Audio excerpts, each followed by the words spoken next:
ይህ ኢትዮጵያ ቴሌቪዥን ነው።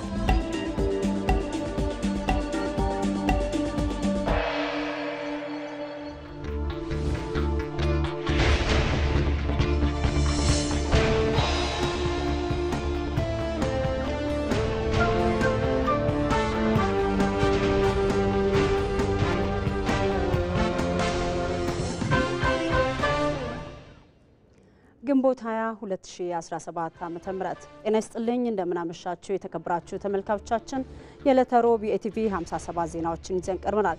በሶስት ምዕራፍ ወደ እናንተ ይደርሳል። አልጋነሽ ተካነኝ ምዕራፍ 1ን እንጀምራለን። አበይት ርዕሶቹን አስቀድማለሁ። በኢትዮጵያ 24 ቦታዎች ተግባራዊ የተደረገ የስማርት ኮሙኒኬሽን ክፍሎች ፕሮጀክት ተመረቀ።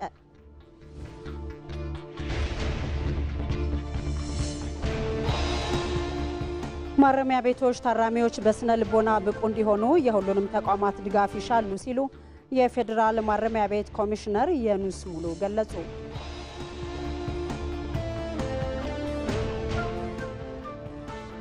ከውጭ ቻይና የአሜሪካ መንግስት የዓለም አቀፍ ተማሪዎችን ህጋዊ መብት እንዲያከብር ጥሪ ያቀረበች።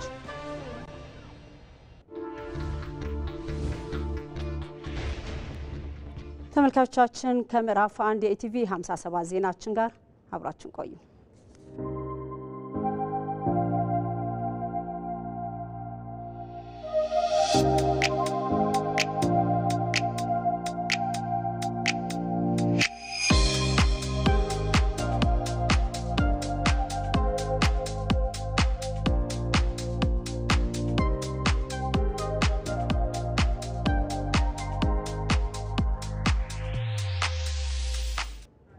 አጫጭር ዜናዎችን አስቀድማለሁ። 19ኛው የፌዴራል የክልል ማረሚያ ቤቶች ኮሚሽን ኮሚሽነሮች የጋራ ጉባኤ በቢሾፍቱ ከተማ እየተካሄደ ነው። ጉባኤው ማረሚያ ቤቶችን በአዲስ አስተሳሰብ ወደ አዲስ ምዕራፍ በሚል መሪ ቃል እየተካሄደ ይገኛል።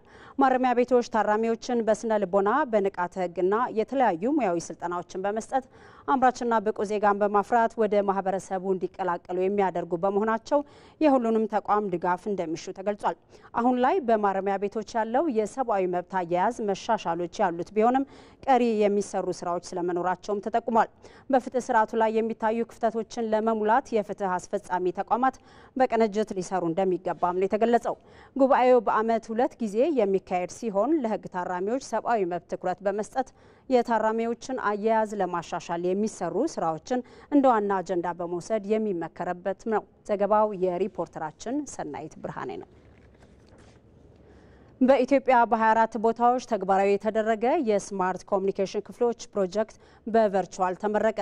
የኢኖቬሽንና ቴክኖሎጂ ሚኒስቴር እንዳለው ፕሮጀክቱ ከዓለም ባንክ በተገኘ የ3.5 ሚሊዮን ዶላር የገንዘብ ድጋፍ በአንድ ዓመት ጊዜ ውስጥ ተግባራዊ የተደረገ ፕሮጀክት ነው።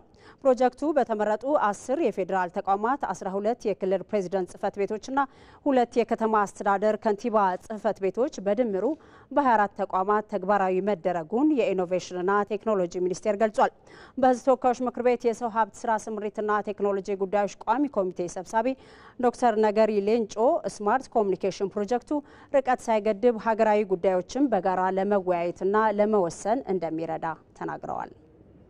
ኮሙኒኬሽን ዛሬ እውቀት ከቦታ ቦታ በአግባቡ እንዲሸራሸር ለማድረግ በተለይም ደግሞ ርቀትን በማሳጠር ሰዎች በብዙ ኪሎ ሜትሮች ተራርቆ ባሉበት በጋራ ለመወያየት ውሳኔ ለመስጠት እንዲሁም ደግሞ እውቀትን ለማስተላለፍ የሚረዳ ውሳኔን በጋራ ተሳትፎ በማድረግ መወያየት አስፈላጊ የሆኑ ውሳኔዎችን ለማስተላለፍ የሚጠቅም በመሆኑ ይሄ ለኢኮኖሚ ልማትም እንዲሁም ደግሞ ለትምህርት ጥራት፣ ለጤና በሁሉም የኢኮኖሚክ ዘርፎችም ደግሞ በዚህ ዘርፍ አመራር የሚሰጡ አካላት እየተገናኙ ውይይት በማድረግ በጣም ፈጣን በሆነ ሁኔታ ውሳኔ ለመስጠትና ችግሮችንም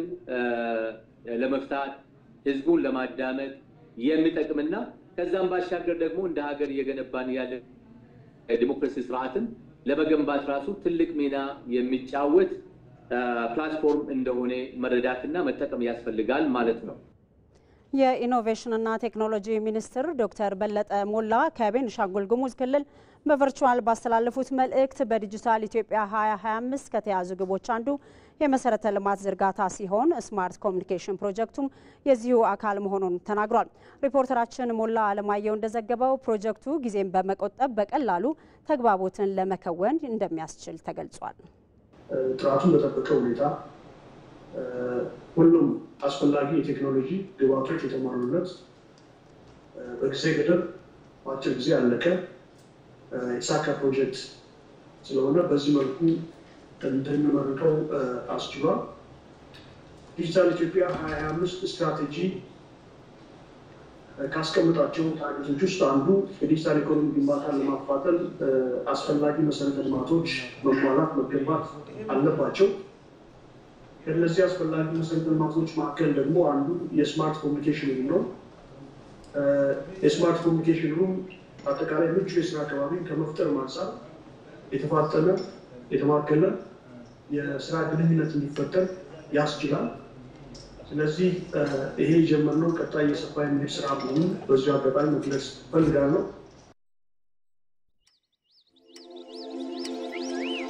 በነገው የአዲስ ቀን የዜና መሰናዶ የአገር ጉዳይ 170 ሚሊዮን የሚሻገረው የኢትዮጵያ የእንስሳ ሀብቷ በሀገሪቱ የኢኮኖሚ ዘርፍ ውስጥ ሊኖረው ስለሚችል አስተዋጽኦ እንመለከታለን። በእንስሳ ሀብቷ ከአፍሪካ ቀዳሚ ሀገር የሆነችው ኢትዮጵያ በዓለም አቀፍ ገበያ እጅግ ተፈላጊ የሆኑትን የበግና የፍየል ቆዳ በስፋት የማቅረብ ዕድል ያላት ናት። ኢትዮጵያ የውጭ ምንዛሬን በከፍተኛ ሁኔታ ሊያስገኝ የሚችለውን የቆዳና ሌጦ ምርቶችንም ማምረታም ለውጭና ለሀገር ውስጥ ገበያ ታቀርባለች። ታዲያ ይህ ዘርፍ ለሀገሪቱ የምጣኔ ሀብት እድገት ምን አይነት አስተዋጽኦ ይኖረዋል የሚለውን በአዲስ ቀን የዜና መሰናዶ የአገር ጉዳይ እንዳስሳለን። በቆዳና ሌጦ ምርት ዘርፍ የሚነሱ እንደ ዓለም አቀፍ ጥራታቸውን የጠበቁ የቆዳ ምርቶችን የማምረት ችግር፣ የጥሬ ዕቃ ጥራት ደረጃቸውን የጠበቁ የዲዛይን ችግሮች እንዲሁም ዘመናዊ ቴክኖሎጂዎችን አለመጠቀም የሚሉ ችግሮች ሀገሪቱ ማግኘት ያለባትን ጥቅም እንዳታገኝ ምን ያህል እንቅፋት ሆኖባታል? መፍትሄውስ ምንድን ነው የሚለውን በዘርፉ ያሉ የሚመለከታቸውን ጋብዞ ይጠይቃል። አዲስ ቀን ይህንን የአገር ጉዳይ ጨምሮ ሌሎች ጥንቅሮችን ይዞ ነገ ከጠዋቱ 1 ሰዓት እስከ 3 ሰዓት ከመቅደላዊ ደረጀና አብዮት ይግዛው ጋር ይጠብቃችኋል። አዲስ ቀን ከኢትዮጵያ ቴሌቪዥን የምዕራፍ 1 የኢቲቪ 57 ዜናዎቻችን አሁንም እንደቀጠሉ ናቸው። ወደ ዝርዝር ዘገባዎች እናልፋለን። የኢንፎርሜሽን ቴክኖሎጂ የእድገት ጉዞ ላይ ማሽኖች የሰውን ክህሎት እንዲላበሱ አስችሏል። ይህም ሰው ሰራሽ አስተውሎት የሚል ስያሜን አሰጥቷቸዋል። አሁን ላይ ቴክኖሎጂው በዓለም በሁሉም ዘርፎች በሚባል ደረጃም ጥቅም እየሰጠ ነው የሚገኘው። የቴክኖሎጂው አሁናዊ ፈጠራ የሆነው ቻት ጂፒቲ በኢትዮጵያ የትምህርት ዘርፍ ላይ ምን አይነት አስተዋጽኦ አለው ስትል ባልደረባችን ፍሬሕይወት ረታ ከባለሙያ ጋር ቆይታ አድርጋ ነበር። ተከታትለን እንመለስ። ቃለመጠይቁ ስለተባበሩን ዶክተር ከልብ አመሰግናለሁ። አሁን ላይ በሀገራችን ኢመርጂንግ ቴክኖሎጂ ወይም ደግሞ መጻኢ ቴክኖሎጂ ከሚባሉት መካከል አርቲፊሻል ኢንተለጀንስ አንዱ ነውና ይሄ ቴክኖሎጂ ደግሞ በመልካም ጎኑ እንዲሁም ደግሞ በተግዳሮትም የሚነሱበት ጉዳዮች አሉ። በትምህርት ስርዓታችን ላይ ወይም ደግሞ በመማር ማስተማር ሂደቱ ላይ የዚህ ቴክኖሎጂ ፋይዳው ምን ይመስላል? ምን ያህል ተጠቅማችሁበታል? ለመማር ማስተማር ለምሳሌ ለርኒንግ ማኔጅመንት ሲስተማችንን በኤአይ ሰፖርት እንዲያደርግ አድርገናል። አድሚኒስትሬቲቭ የሃየር ኤዱኬሽን ማኔጅመንት ኢንፎርሜሽን ሲስተማችን ኤአይ ሰፖርት አድርጎ ፕሪዲክቲቭ አናሊሲስ እንዲሰጠን ዳታ ከሰበሰበ ኤአይ ያው እነዚህ ላርጅ ላንጉጅ ሞዴሎች የሚሰሩት በዳታ ነው። ብዙ ዳታ ስላለን አሁን ከዩኒቨርሲቲዎች የምንሰበስባቸውን ዳታ ፕሪዲክሽን ይሰጠናል። የትምህርት ጥራትን ለማስጠበቅ የአስተዳደር ስራውን ለማሳለጥ እና የምርምር ነገሮችን ለማሳለጥ ብዙ እየሰራንባቸው እየተጠቀምንባቸው ነው በእኛ ሳይድ። ያው ፋይዳው እንዳለ ሆኖ ነገር ግን በትምህርት ስርዓቱ ላይ ደግሞ የቻት ጂፒቲ የሚባል ነገር መጥቷል። አንድ የተማሪዎችን ክሪቲካል ቲንከር እንዳይሆኑ የራሱ የሆነ አስተዋጽኦ ይኖረዋል የሚሉም አሉ። በሌላም ጎን ደግሞ የሚነሱ አሉ። ከቻት ጂፒቲ አንፃር ምን ያህል ፋይዳ ላይ ውሏል? ምን ያህል ጠቅሟቸዋል? አብዛኛው ሰው የሚወራው ከዲስአድቫንቴጁ አንፃር ነው። እኛ እንደውም ፖዚቲቭሊ የምናየው ከአድቫንቴጅ አንፃር ነው። ፕሪቪየስሊ ዲፊካልት ነው 3-4 ሆኖ አንድ ላይ ቨርቹዋሊ ኮላቦሬቲቭ ለርኒንግ እነዛን ሰፖርት ያደርጋሉ የምትፈልጊውን ኮንተንት አድርገው። ሁለተኛው እንደውም እንደ ቻት ጂፒቲ ያሉት ላርጅ ላንጉጅ ሞዴሎች ክሬቲቪቲን የሚጨምራሉ። ባይዘይ ዲስአድቫንቴጅ ተብሎ የሚነሳው ሁለት ነገር ነው። ብዙ ጊዜ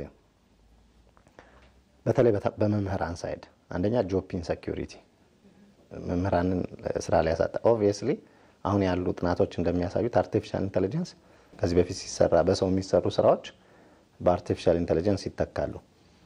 when it comes to education ግን ትምህርት ላይ ሲመጣ ለመምህሩን ያግዘዋል። ሌሰን ፕላን በማውጣት ይችላል፣ ስኬጁል በማድረግ ተማሪዎችን ሪአሬንጅ በማድረግ ኢቭን ለራሱ ሪፈር በማድረግ በዩኒቨርሲቲ ውስጥ አብዛኛው ሁሉም መምህራኖች ዲጂታሊ ሊትሬት ሆነው አሁን ለ34000 መምህራን ከአሪዞና ስቴት ዩኒቨርሲቲ ጋር በመተባበር ሃየር ኤዱኬሽን ጀምረን ወደ ጀነራል ኤዱኬሽን እንሄዳለን። ስጋት የሚሆነው ምንድነው? መምህሩ ራሱን ካላበቃ አሁን እኛ ኮንቲኒዩስሊ እንዳልኩሽ ማንዳቶሪ ሁላ ለማድረግ ጋይድላይን እያወጣን ነው። አሁን ተማሪዎች በጣም አዌር መሆን አለባቸው። መምህሮቹ በጣም አዌር እያደረግን ነው። እኛም አዌርነስ እየፈጠርን ነው። ኮፒ የሚደረጉ ነገሮች ስትሪክትሊ ከዚህ በፊትም ያለ ነገር ነው። ኮፒ ከተደረገ አውቶማቲካሊ ዲስሚስ ይደረጋል። ዲግሪሽ ሁላ ሊነጠቅ ይችላል። ቴክኖሎጂ ባንድ የሚቆም አይደለም። ዛሬ የተፈጠረው ቴክኖሎጂ ነገ ልናገኘው አንችልም። ሁሌም ራሱን ኮፓፕ እያደረገ ነው የሚሄደውና በትምህርት ሴክተሩ ሊሆን ይችላል በሌሎች ሴክተር ላይ የሚመጡትን ቴክኖሎጂዎች እኩል ተጠቃሚ ለመሆን ከዛም ያሉትን ዲስአድቫንቴጆች ወይም ደግሞ በጉዳት በኩል የሚነሱትንም ለመቀነስ ምን መደረግ አለበት ብለው ይላሉ? ቴክኖሎጂ በጣም ይመጣል። ወላጆች ለልጆቻቸው ይሰጣሉ። ፓረንታል ኮንትሮል አያደርጉም። ልጆቻቸው ሞር አክቲቭ ናቸው፣ ሞር ያውቁታል ቴክኖሎጂውን። ወላጅ ደግሞ ኮንትሮል ማድረግ አይችልም። እንደዛ አይነት ሲሆን ለትምህርት ቤትም ለመምህርም ዴንጀረስ ነው። አሁን ዩኒቨርሲቲ ውስጥ ስፔሲፊክ ኤግዛምፕል ብናነሳ አብዛኞቹ ወጣት ዩኒቨርሲቲ ሌክቸሮች በጣም አዌር ናቸው። ኢኳሊ ከቻት ጂፒቲ ኮፒ የሚደረግን ነገር ያውቃሉ። ኢኳሊ ኢምፖርታንት። አሁን ምንድነው እነሱን እኛ በህግ ቶሎ ማገዝ አለብን። ፖሊሲና ስትራቴጂ አውጥተን ተማሪውንም አዌርነስ መፍጠር አለብን። አጠቃላይ ቴክኖሎጂዎች ሲመጡ ማህበረሰቡ በምን መንገድ ነው ሊቀበለውና ኢንተርቴን ሊያደርገው የሚገባው ይላሉ? እንደ ማህበረሰብ ዲጂታሊ ኢሊትሬት ነው። የኢትዮጵያ ዲጂታል ሊትሬሲ በጣም ዝቅተኛ ነው። ሶ ኢሊትሬት ሲሆን ምንድነው ሰው ሪጀክት ነው የሚያደርገው። ቴክኖሎጂ ሲመጣ ኔጌቲቭ ሳይዱን ብቻ ፖዚቲቭ ሳይዱን ሳይሆን ኔጌቲቭ ሳይዱ ባድ ማውዝ ነው። ኤቭሪባዲ የሚያወራው ስለዛ ነገር ባድ ማውዝ ነው። ሶ ያንን ለማድረግ አሁን ፖዚቲቭ ሳይዱን እንዲያወሩ ለማድረግ ዲጂታሊ ሊትሬት የሆነ ሲቲዝን መፍጠር አለብን። ለነበረን ቆይታ በድጋሚ ከልብ አመሰግናለሁ። ቴንክ ዩ በጣም። የሰው ሰራሽ አስተውሎት ቴክኖሎጂ በኢትዮጵያ በሚፈለገው መጠን ጥቅም ላይ እንዲውል አስፈላጊ ሆኖ የቤት ስራዎች ሊሰሩ ይገባል ሲሉ ባለሙያዎች ይጠይቃሉ። ሪፖርተራችን ፍሬህይወት ረታ የሰው ሰራሽ አስተውሎት ቴክኖሎጂ ስጋትና በመፍትሄው ዙሪያ ተከታዩን ዘገባ አዘጋጅታለች። ከራስ አንደበት ተከታትለን እንመለስ።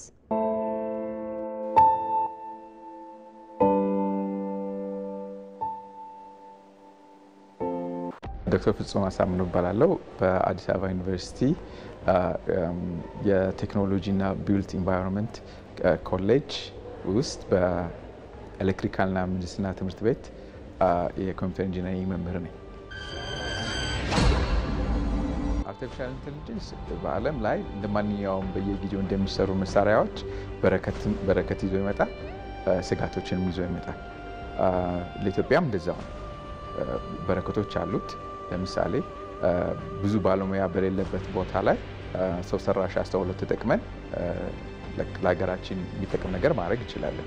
ከዛ በተረፈ ደግሞ የመጀመሪያው ስጋት የሰዎችን ከስራ የማስወጣት አቅም ይኖረዋል የሚል ነው። ሌላ ሀገር ተሰርቶ የመጣ የኤአይ አገልግሎት ኢትዮጵያ ውስጥ ባህሉን ጠብቆ ይሰራል ወይ?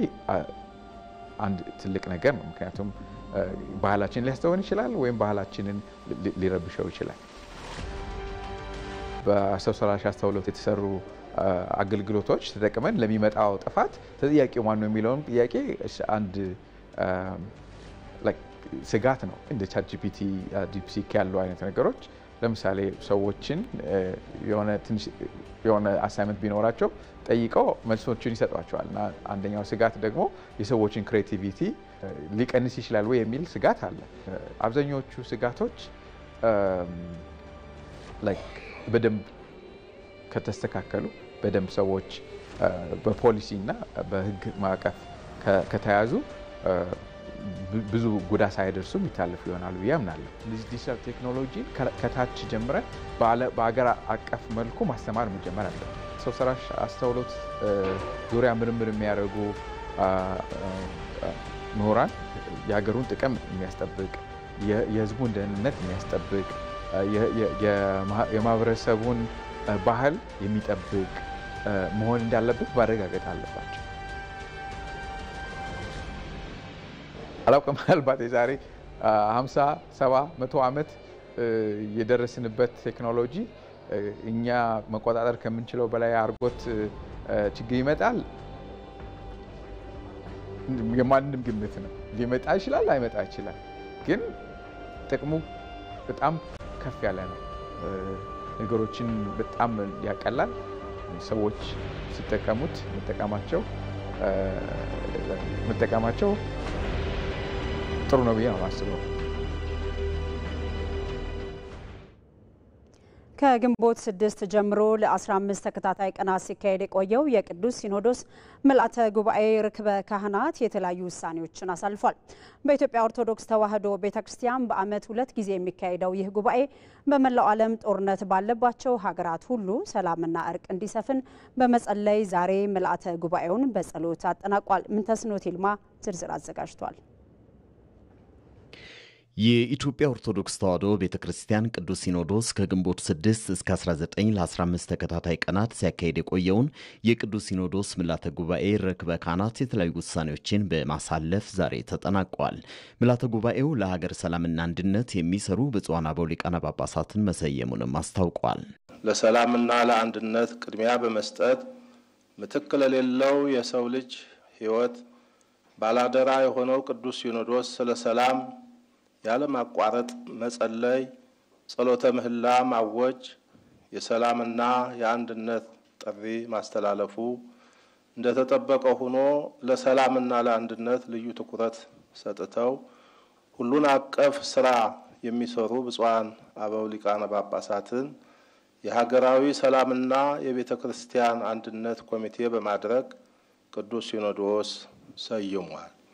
ኮሚቴውም ዘላቂ ሰላምንና አንድነትን ለማስፈን የዜጎችን ሕይወት እየነጠቀ ያለው ግጭት እንዲቆም ጥረት እንዲያደርግ የቅዱስ ሲኖዶስ አባላትን ባካተተ መልኩ በየደረጃው የምክክርና የግንዛቤ ማስጨበጫ ስልጠና ውይይቶችንና የጥናት መድረኮችን እንዲያዘጋጅ አፈጻጸሙንም በየ3 ወሩ ለቋሚ ሲኖዶስ ሪፖርት እንዲያደርግ ቅዱስ ሲኖዶስ ወስኗል። በኮሪደር ልማትና መልሶ ማልማት ስራ የቤተ ክርስቲያንን ይዞታ በመተካት ረገድ ላበረከተው ጉልህ አስተዋጽኦ የአዲስ አበባ ከተማ አስተዳደርን ቅዱስ ሲኖዶስ አመስግኗል። የኢትዮጵያ ኦርቶዶክስ ተዋሕዶ ቤተ ክርስቲያን ለሀገራችን እድገትና ስልጣኔ ፈርቀዳጅ በመሆን ያበረከተችው አስተዋጽኦ በታሪክ ምዕራፍ ውስጥ ጉልህነት ያለው ሲሆን አሁንም እየተሰራ ባለው የኮሪደር ልማት መርሃ ግብር ላይ ኃላፊነቷን እየተወጣች ትገኛለች። ይህን ቋሚ ታሪክ ያልዘነጋው የአዲስ አበባ ከተማ አስተዳደርና ክብርት ከንቲባ ወይዘሮ አዳነች አቤቤ የቤተ ክርስቲያንን ይዞታ ለግንባታ በሚያመች ሁኔታ አሰባስቦ በመስጠት ለፈረሱ ቤቶች ካሳ በመክፈል በጽርሐ ምኒልክ ህንፃ ምትክ በነባሩ ቦታ ላይ B+G+4+ ቴራስ በመንግስት በጀት መልሶ እንዲገነባ በማድረጋቸው ቅዱስ ሲኖዶስ ምስጋናውን ያቀርባል። በይዞታዎቻችንም ላይ ደረጃውን የጠበቀ ግንባታ ለማካሄድ የገቢ አሰባሳቢ ኮሚቴ ተሰይሞ ገቢ የማሰባሰብ ስራው በህጋዊ መንገድ እንዲከናወን ቅዱስ ሲኖዶስ መመሪያ ሰጥቷል። የቅዱስ ሲኖዶስ ዋና ጸሐፊና የመንበረ ፓትርያርክ ጠቅላይ ቤተ ክህነት ጽሕፈት ቤት ዋና ስራ አስኪያጅ ምርጫን አስመልክቶ በስራ ላይ የነበሩ ብፁዓን አባቶች የስራ ዘመናቸውን ያጠናቀቁ በመሆኑ ለቀጣይ 3 ዓመታት የሚሰሩ ብፁዓን አበው ሊቃነ ጳጳሳትን ምርጫ ማከናወኑንም ቅዱስ ሲኖዶስ ገልጿል። የቅዱስ ሲኖዶስ ዋና ጸሐፊና የመንበረ ፓትርያርክ ጠቅላይ ቤተ ክህነት ጽሕፈት ቤት ዋና ስራ አስኪያጅ ምርጫን አስመልክቶ በስራ ላይ የነበሩት ብፁዓን አባቶች የስራ ዘመናቸውን ያጠናቀቁ በመሆኑ ለቀጣይ 3 ዓመታት የሚሰሩ ብፁዓን አባቶችን ለመምረጥ እጩዎችን የሚያቀርቡ ብፁዓን አበው ሊቃነ ጳጳሳትን በመሰየም ምልዓተ ጉባኤው ተገቢውን ምርጫ አከናውኗል። በዚህም መሰረት ለቅዱስ ሲኖዶስ ዋና ጸሐፊነት ብፁዕ አቡነ ዲዮስቆሮስ በደቡባዊ ዞን ማይጨው የደቡባዊ ምስራቅ ትግራይ የራያ ሊቀ ጳጳስን መርጦ ሰይሟል።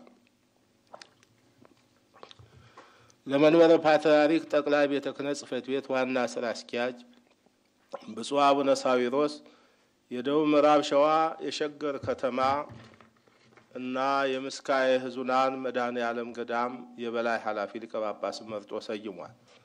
በሀገር ውስጥና በውጭ ሀገር የሚኖሩ በግልና በቡድን የተደራጁ የማህበራዊ ሚዲያ ባለቤቶች ያልተገባና መሰረት የሌለው መግለጫን ከማሰራጨት እንዲቆጠቡ ቅዱስ ሲኖዶስ አስጠንቅቋል።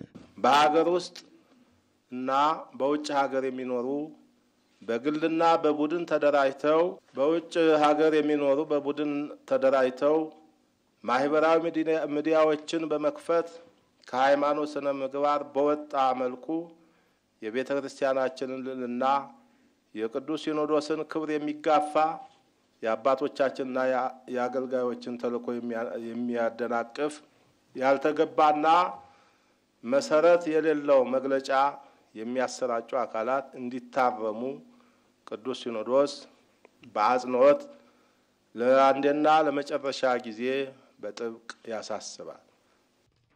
የቅዱስ ሲኖዶስ ምልዓተ ጉባኤ ነቀፋ ያለባቸውን ትምህርቶች በሚዲያ ያስተላለፉ ብፁዕ አቡነ ገብርኤል፣ ብፁዕ አቡነ ፊልጶስና ብፁዕ አቡነ በርናባስ የጠየቁትን ይቅርታ በመቀበል ቤተክርስቲያንን የሚወክሉ ትምህርቶችና መግለጫዎች በከፍተኛ ጥንቃቄ እንዲደረጉ ምልዓተ ጉባኤው ወስኗል። መንግስት ለአምራች ኢንዱስትሪው ዘርፍ በሰጠው ትኩረት ዘርፉ የተነቃቃ መሆኑን የኢንዱስትሪ ሚኒስትር ዴኤታ ታረቀኝ ቡሉልታ ገለጹ። ዘርፉ የኢትዮጵያን ብልጽግና ለማረጋገጥና መዋቅራዊ ሽግግርን ለማምጣት ወሳኝ መሆኑንም ገልጿል። ሚኒስትር ዴኤታው ለኢትዮጵያ ዜና አገልግሎት እንደገለጹት በዘርፉ የአሰራር ስርዓት ማሻሻያዎችና ተወዳዳሪ የሚያደርግ አዲስ የኢንዱስትሪ ፖሊሲ ተዘጋጅቷል። ከፌዴራል እስከ ክልልና ከከተማ አስተዳደር እየተካሄደ ያለው የኢትዮጵያ ታምርት ንቅናቄ የኢንዱስትሪዎችን የማምረት አቅም ከ46 በመቶ ወደ 61.2 በመቶ ከፍ ማድረጉንም ሚኒስትር ዴኤታው አስረድተዋል። የኢንዱስትሪዎች የማምረት አቅም ወደ 46% ነው የነበረው። አሁን ላይ 61.2 አምጥቷል። በዚህ ባለፉት 3 ዓመታት በቅንጅት ይሄ የአምራች ኢንዱስትሪ ዘርፉ ችግር እየተፈታ በመምጣቱ የማምረት አቅም አጠቃቀማቸውን መሻሻል ችሏል። ተኪ የኢንዱስትሪ ምርቶች ላይ ውጤታማ ተግባራት መከናወናቸውንና ባለፉት 9 ወራት 3.1 ቢሊዮን ዶላር በሀገር ውስጥ መተካት መቻሉንም እንዲሁ ገልጸዋል። የሀገር ውስጥ የገበያ ድርሻ ከነበረበት 30 በመቶ ወደ 44 በመቶ ማደግ መቻሉንም ነው ሚኒስትር ዴኤታው የተናገሩት። ውጪ ይገቡ የነበሩ በምርቶች በተለያየ በጨርቃ ጨርቅ ማንሳት እንችላለን። በብረትና ኢንጂነሪንግ፣ በምግብና መጠጥም ስናነሳ በብዛት ያላቸው ሀገር ውስጥ መተካት ችለናል። ይሄ በብር ሲተካ በዘንድሮ 9 ወር ወደ 3.1 ቢሊዮን የአሜሪካ ዶላር ሀገር ውስጥ ተክተናል።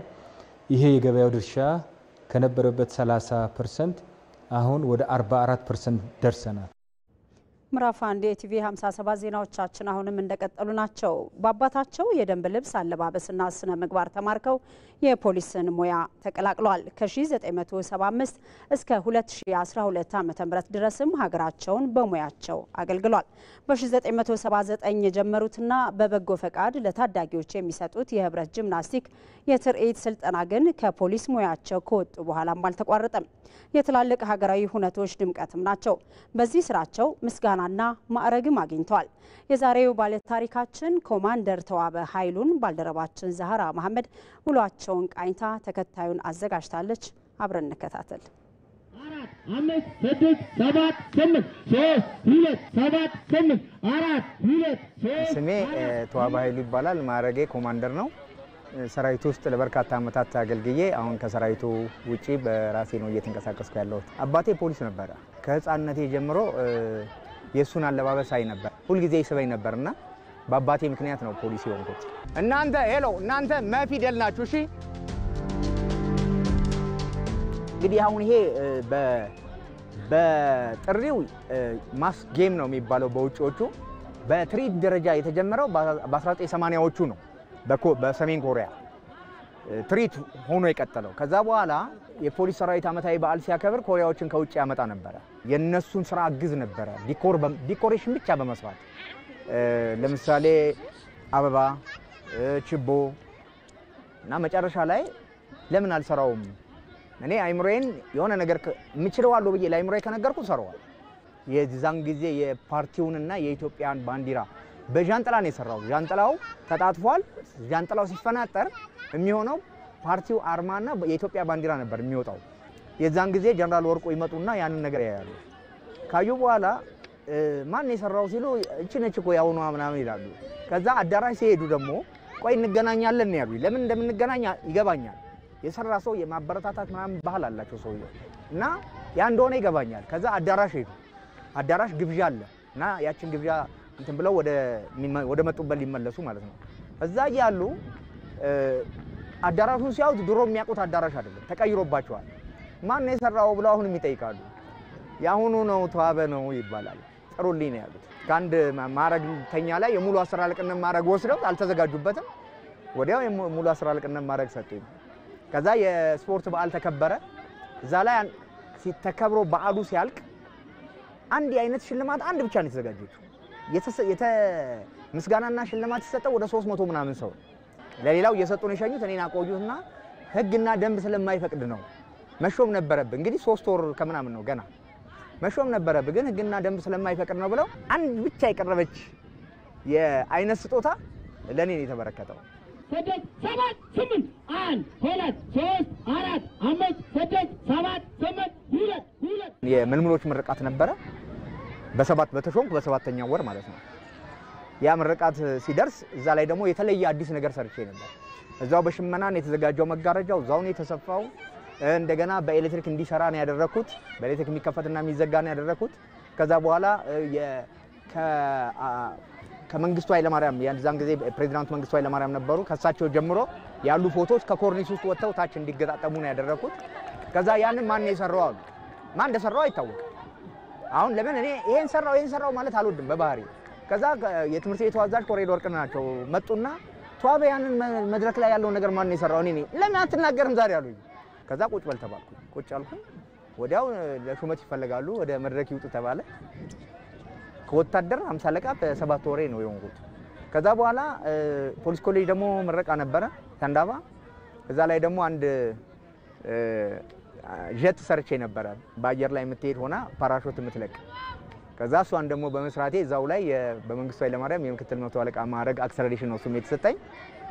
ከዛ እንደገና አሁንም መስራቴን አላቆምም፣ አዳዲስ ነገር መፍጠሬን አላቆምም እና ያንን ስሰራ ደግሞ ኮሚሽነር ወርቅነህ ገበየሁ በቃ ለስራዬ ማዕረግ መሾም እንዳለብኝና እንደውም ከእርከን ጋር ነው ከደሞዝ እርከን ጋር የኮማንደርነት ማዕረግ ተሰጠኝ እና ይሄ የስራ ውጤት ነው ማለት ይችላል። 1993 ዓመተ ምህረት ሀገራችን ባዘጋጀችው 12ኛው የአፍሪካ ወጣቶች እግር ኳስ ሻምፒዮን ነበር ኢትዮጵያ ያዘጋጀችው። እሱን እኔ ነኝ የሰራሁት። 2000 ዓመተ ምህረት የተሰራ የአትሌቲክስ ሻምፒዮን ነበር አፍሪካ አቀፍ ኢትዮጵያ ነበረች አዘጋጇ። እሱም ላይ ከሌሎች ሰዎች ጋር ሆኜ እኔ ነኝ በአብዛኛው ዲዛይኑን እንትን ያደረኩት። እሱንም ሰርተናል።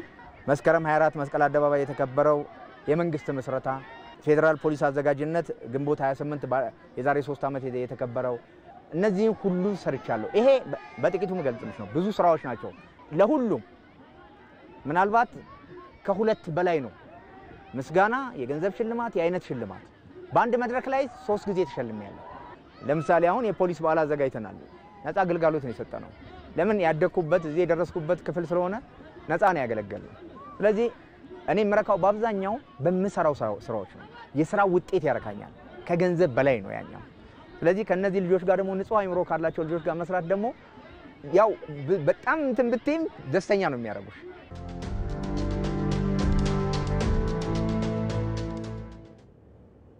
ተመልካቾቻችን ምዕራፍ 1 ኢቲቪ 57 ዜናችን አሁንም እንደቀጠለ ነው። ሰዓቱ የአየር ትንበያ መረጃን የምንሰማበት ነው። ባልደረባችን የሜትሮሎጂ ባለሙያ ሳምራዊት አበበ ደግሞ ስቱዲዮው ነው የምትገኘው። ሳምራዊት እንዴት አመሽሽ? እንዴት አመሻል አልጋነሽ? ደህና። የአየር ትንበያ መረጃዎች ምን ያመላክታሉ? እሺ አመሰግናለሁ አልጋነሽ። እንግዲህ በዛሬው ውሎ በምዕራብ አጋማሽ የሀገራችን አካባቢዎች በመካከለኛው እንደዚሁም በደቡብ የሀገራችን አካባቢዎች ላይ ተስፋፋና ጠንካራ የደመና ሽፋንና ክምችት ነበራቸው። ከዚሁም ጋር ተያይዞ በአዲስ አበባ፣ አርባ ምንጭ፣ ጎንደርና ደብረ ማርቆስ ዝናብ ተመዝግቦባቸዋል። በነገው ዕለትም ዝናብ ሰጪ የሆኑ የአየር ሁኔታ ክስተቶች ይበልጥ እንደሚተናከሩ የትንበያ መረጃዎቻችን ያመላክታሉ። ከዚሁም ጋር ተያይዞ በትግራይ፣ አማራ፣ ቤንሻንጉል ጉሙዝ፣ ምዕራብ መካከለኛና ደቡብ ኦሮሚያ፣ በማዕከላዊ ደቡብ እንደዚሁም በደቡብ ኢትዮጵያ የሀገራችን አካባቢዎች ላይ በብዙ ቦታዎቻቸው ላይ ከቀላል እስከ መካከለኛ መጠን ያለው ዝናብ ያገኛሉ። በተጨማሪም በጥቂት የምዕራብ ሸዋ ሸካና ከፋ ዞኖች በ24 ሰዓት ውስጥ ከ30 ሚሊ ሜትር በላይ ከባድ መጠን ያለው ዝናብ ያገኛሉ።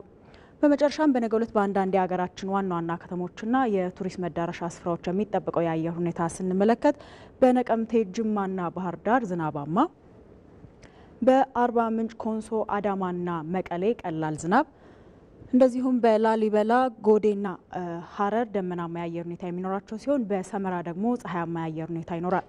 በቀጣዮቹ 3 ቀናትም በአዲስ አበባ ዝናባማ የአየር ሁኔታ ይኖራል።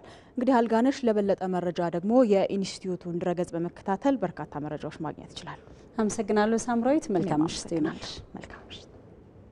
ወደ ቀጣዩ ዜና አሻግራለሁ። ኢትዮጵያ የአፍሪካ የወደፊት የኢንዱስትሪ ማዕከል መሆን የሚያስችላትን መሰረት እየገነባች መሆኑን አሜሪካዊ የአፍሪካ ፖለቲካና የኢኮኖሚ ጉዳዮች ተንታኝ ላውረንስ ፍሪማን ገለጹ። ተንታኙ በኢትዮጵያ የሚገኙ የጨርቃ ጨርቅና አልባሳት፣ የብረታ ብረትና የስኳር ፋብሪካዎችን እንዲሁም ሌሎች የማምረቻ ኢንዱስትሪዎችን ጎብኝቷል። ቅድስት ማሞ ዝርዝር አላት። ኢትዮጵያ በአምራች ዘርፉ እድገት እያስመዘገበች ትገኛለች። የማምረቻ ኢንዱስትሪዎችን የጎበኙት የአፍሪካ ፖለቲካና ኢኮኖሚ ጉዳዮች ተንታኝ ላውረንስ ፍሪማን ኢትዮጵያ በማምረቻው ዘርፍ የጀመረችውን ሽግግር ይበልጥ ማፋጠን እንዳለባት አሳስበዋል። የተሟላ የማክሮ ኢኮኖሚ ማሻሻያው ለማምረቻው ዘርፍ እድገት ወሳኝ መሆኑን ጠቅሰው በዚህም ኢትዮጵያ የአፍሪካ የወደፊት የኢንዱስትሪ ማዕከል መሆን የሚያስችላትን መሰረት እየገነባች ነው ብለዋል። ይህ ሁኔታ ኢትዮጵያ የራሷን የማምረቻ ዘርፍ መዳረሻ ለመገንባት ያላትን ቁርጠኝነት እንደሚያሳይ አስባለሁ። ይህ ደግሞ ሁሉም አይነት የኢኮኖሚ እንቅስቃሴ ውጤታማ እንዲሆን አስፈላጊው ጉዳይ ነው። የኢትዮጵያ ተግባር ስኬታማ ቢሆንም በተቀሩት የአፍሪካ ሀገራት ግን እንቅስቃሴው የጎላ አይደለም። ኢትዮጵያ በበኩሏ በዚሁ ዘርፍ እድገት ለማስመዝገብ በቁርጠኝነት እየተጓዘች ነው።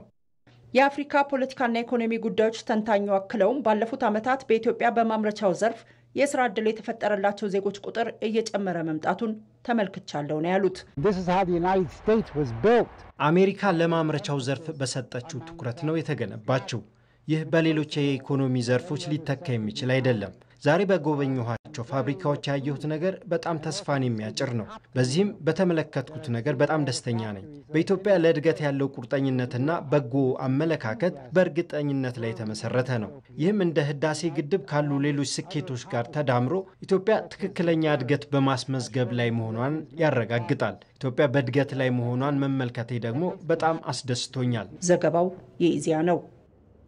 በኢትዮጵያ ታምርት ንቅናቄ ተጠቃሚ በመሆን ብረትና እንጨትን በኮምፒውተር በመታገዝ በተፈለገው ቅርጽ ለመቁረጥ የሚያስችሉ ማሽኖችን እያመረተ የሚገኘው ተቋም በዘርፉ ጥራት ያላቸው ምርቶች እንዲመረቱ እገዛ እያደረገ ይገኛል። ፋብሪካው ለእንጨትና ብረት ስራዎች እንዲሁም በአጠቃላይ ለግንባታ ዘርፍ የሚሆኑ ማሽኖችን ለገበያ በማቅረብ ከተኪ ምርት አንጻር የራሱ ሚና እየተጫወተም ነው የሚገኘው። ዝርዝሩን ከተቋሙ መስራች ራስ አንደበት አብረን እንከታተል። ስሜ ሁንዴ ይባላል። በፕራይም ቴክ ኢንጂነሪንግ መስራችና ዋና ስራ አስፈጻሚ ነኝ። ፕራይም ቴክ ኢንጂነሪንግ አሁን ያለበት ደረጃ ከመድረሱ በፊት እኔ ፐርሰናሊ ዩኒቨርሲቲ ያለን አዲስ አበባ ሳይንስ ኤንድ ቴክኖሎጂ ዩኒቨርሲቲ የተለያዩ የኢኖቬሽን ውድድሮች እና ምን ሞክራቸው ስራዎች ነበሩ። ኢቭን የተለያዩ ድርጅቶች ላይ ለዛ አፕሊኬሽን የሚሆነውን መሞከር ወደሚል ነው ለአንዳንድ ድርጅቶች አፕሮች አድርጌ እንዲሁ በቤዚክ ኮስት በሚባል ሂደት ሁኔታ ማሽኖችን ሰርቼ ነበርና እንደ ድርጅት ደግሞ ማቅረብ ስላለብን ወደ ቢዝነሱ ዓለም መምጣት ስላለብን ፕራይም ቴክ ኢንጂነሪንግም ከተለያዩ ጓደኞቼ ጋር ተማክረን ወደዚህ መጣን ማለት ነው። በትንሽ ፋይናንስ ነበር የጀመርነው። በፕራይም ቴክ ኢንጂነሪንግ የተለያዩ ሲኤንሲ ማሽኖችን ነው የምናመርተው። በፊት ማኑዋል የነበረውን ኮምፕሊትሊ አውቶማቲክ በማድረግ ኮምፒውተር ብቻ ዲፔንደንት በመሆን ወይም ዲዛይን ብቻ በመስጠት ማሽኖቹ ላይ እንዲሰሩ ማድረግ ነው። ይሄ አሁን ዓለም የደረሰበት የቴክኖሎጂ ነው ማለት ነው። ከስራ ፈጠራ አንጻር በፕራይም ቴክ ኢንጂነሪንግ ስር የተለያዩ ኢንጂነሪንግ ዘርፍ ላይ ያሉ ኢምፕሎይዎች ነው የምንቀጥረውና እስከ 50 የሚደርሱ ሰራተኞች አሉን። እነዚህም እንግዲህ ከተለያዩ ከኢንተርንሺፕ ደረጃ ጀምረው ወደ ኤክስተርንሺፕም ከተመረቁም በኋላ የተለያዩ ሙከራ ስራዎችን በመስራት ውስጥ አሰልጥነናቸው ለስራ እናበቃቸዋለንና ቀጥታ የስራ እድል ከመፍጠር አንጻር ብቻ ነው 50 ያልኩት። በተዘዋዋሪ ግን ከኛ ማሽነሪዎችን ወስደው ደግሞ ስራ የሚፈጥሩ አሉና በእነሱ ስር ደግሞ ከ5 ያላነሱ ሰራተኞች ይቀጠራሉና እኛ የተለያዩ ዘርፍ ላይ ገብተናል። በተለይ ከ100 በላይ ድርጅት አስረክበናል ማሽኖችንና በእነሱ ስርም ደግሞ 5 ተቀጥሯል ብለን ብናስብ በጣም ብዙ የስራ እድል እየተፈጠረ ነውና እንግዲህ ሞር በእንደዚህ አይነት እኛ ጋርም ኢንጂነሮችን የተለያዩ ባለሙያዎችን እየቀጠርን ነው። ከኛም ማሽን ወስደው ለሚሰሩትም ስራ እድል እየፈጠሩ እነሱም በተዘዋዋሪም ቢሆን ብዙ የስራ እድል እየተፈጠረ ነው። የማኑፋክቸሪንግ ዘርፍ ላይ ሲኤንሲ ማሽን ማስረከብ ነው እንደ ኢትዮጵያ ሲኤንሲ ማሽኖችን ማስረከብ ሲሆን ቀጥሎ ደግሞ እንደዚሁ ይሄ ሪኳየርመንት እንደ አፍሪካ ደግሞ ስለሚፈልግ ከምስራቅ አፍሪካ ጀምረን ወደ ሌሎች የአፍሪካ ሀገራት ኤክስፖርት ማድረግ ነው። አሁንም ቢሆን ጀምረናል። እንደዚህ በምስራቅ አፍሪካ ላይ ዩጋንዳ ሀገር ላይ ከስተመሮች ጋር ዲል በማድረግ አሁን የኤክስፖርት ፕሮሰስ ላይ ከኢንዱስትሪ ሚኒስቴር ጋር ፕሮሰስ እያደረግን ነው። ወደ ውጭ ዘገባዎች እናልፋለን።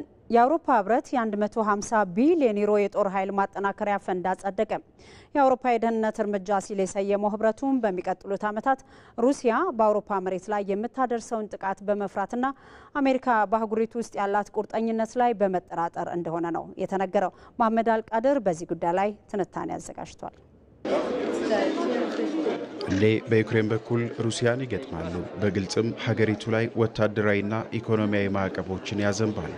የአውሮፓ ህብረት አባል ሀገራት ህብረቱ አንድ ሳምንት አልሞላውም የሩሲያ መርከቦች ምንም አይነት የንግድ እንቅስቃሴ እንዳያደርጉ ማዕቀብ ከጣለባቸው። አሁን ደግሞ ሩሲያን በመስጋት የ150 ቢሊዮን ዩሮ የጦር ኃይል ማጠናከሪያ ፈንድን አጽድቋል። የአውሮፓ የደህንነት እርምጃ ሲል የሰየመው ህብረቱ በሚቀጥሉት ዓመታት ሩሲያ በአውሮፓ ምድር ላይ የምታደርሰውን ጥቃት በመፍራትና አሜሪካ በአህጉሪቱ ውስጥ ያላት ቁርጠኝነትን በመጠራጠር የመከላከያ ኃይሏን ለማጠናከር ነው ይህንን የቢሊዮን ዩሮ በጀትን ያጸደቀው። ሩሲያ ከዩክሬን ጋር የምታካሄደው ጦርነት ሊቋጭ ይችላል ተብሎ በድርድር መንገድ ላይ ያለ ቢመስልም ነገሮች ተባብሰው ዩክሬን ላይ የሩሲያ ጥቃቶችን በርትተዋል። ለወራት የሀገሪቱን ጦርነት ለመቋጨት ጥረት ላይ ያሉት ዶናልድ ትራምፕ ሳይቀሩ ተስፋ የቆረጡ መስለው ሩሲያን አውግዘዋል። የማይጣሱ ድንበሮች ታልፈዋልም ብለዋል።